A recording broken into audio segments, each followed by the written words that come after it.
Creating a thread is made very simple with new thread function. Just pass the function to run in the new thread with any additional arguments to pass to the function. So when we run this now, it should print the second thread and then the first thread. So if you open the message pane, you can see that thread 2 arrived first and then thread 1. And because it is a new thread, it gets a different environment. So let's see what we have inside the new thread. So in the Neovim environment, we have vim.api namespace inside the global table.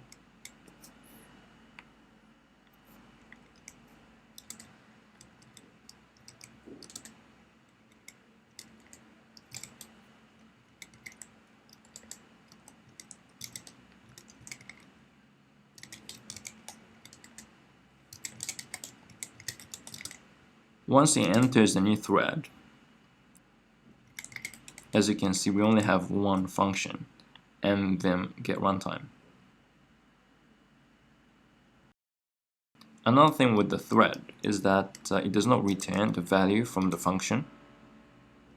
What gets returned is the thread ID and not the value returned at the end of the function.